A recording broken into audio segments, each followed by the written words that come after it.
I tried selling digital products for 180 days. And let me tell you, just getting set up was a journey in itself. And if you're thinking about selling digital products, then I'm gonna spill everything. The setup, the apps that I use, the mistakes that I made, and what I wish I would have known at the very beginning. And so in order to even start my journey of selling digital products on Shopify, I first had to think about what digital products did I wanna sell. But before I even was able to decide on those two products, first I needed to do market research. And you can do this without having a huge following. 5 to 10 people of your ideal client or people who are going through an issue that you want to help solve is good enough. And so based off that feedback, I was like, I can create an ebook that walks them through how to set up an LLC in the exact steps. And then I can also create a Notion database where they can keep track of the grant deadlines, the grant applications, and their LLC paperwork. And so when you go to create your own digital products, you want to think about what specific issue or problem is being solved when your customer uses your digital product. And so after talking to my audience, I had 2 wonderful ideas, but then it came to actually creating the digital product. And so at first I didn't know what to do. I didn't have a consistent design. I didn't have branding, and I don't even think I had a Canva Pro account. And so I had to go back to the drawing board and figure out what was the best way to get these created. And so before I tell you what I did, I need you to know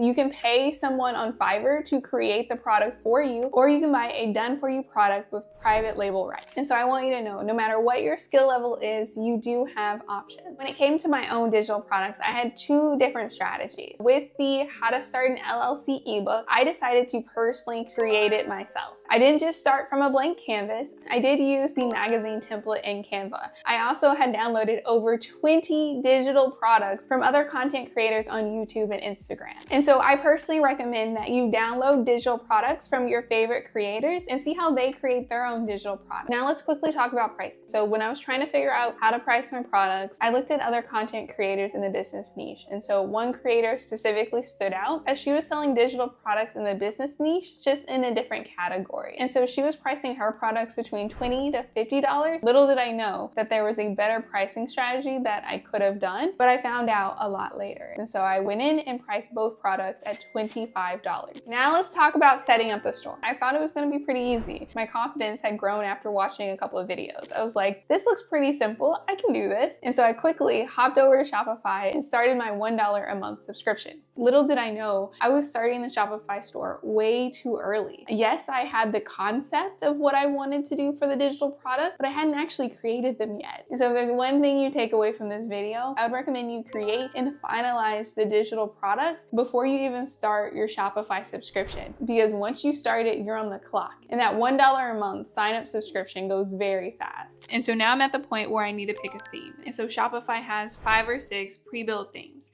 They also have premium themes that you can buy. And so I looked through the premium and free themes, but nothing stood out to me. And so I had a couple of options. I can go to Fiverr and hire a professional to design my Shopify, and it'll probably cost me anywhere between $500 to $1,000. I could try to learn Shopify and do everything myself, or I could go online and see if I can find a template outside of Shopify that I like. And so luckily I wind up finding a Shopify template that I really liked from Beverly Templates. Beverly specializes in creating custom Shopify stores that are easy for people to set up. And so I spent about $65 to have the template and instructions to set everything up. Little did I know that when it comes to templates, they're not just drag and drop. You still have to customize it. Now let's hop over to Shopify so I can start showing you the apps that I needed in order to start selling digital products. And so the best app for digital downloads is Big Download. It will have an orange logo. And so once you click on it, it's going to say install. And so for customers to have the best experience with your digital downloads, you will need to purchase an app. But I do want to share with you a free app that typically increases sales between 10 to 20%.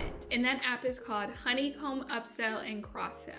And so when a customer goes to purchase one of your digital products, the customer will have a pop-up that offers them a similar product, but at a discount. And so this increases your average order value as well as the profit in your business. And so when it comes to Honeycomb Upsell, I have nothing but positive things to say. And the last app that is essential to run your digital marketing business on Shopify is an email marketing app.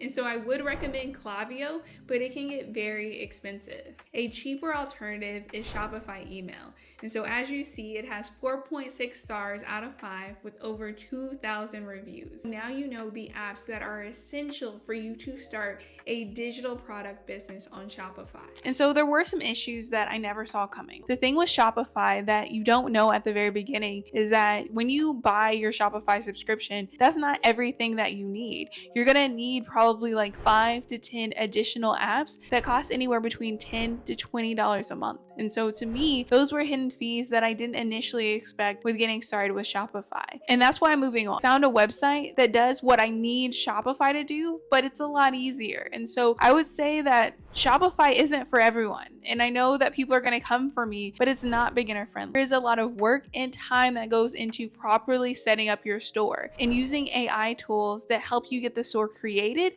is not enough. You're going to have to add in additional apps and features to get your website to the point where you can make consistent sales without having to actively reach out to every customer one by one. And so if I could do it all over again and talk to my younger self, I would tell her not to sell digital products on Shopify. It's going to cost you a lot of money. It's going to cost you a lot of time and headache, and that there is a better website out there for your needs.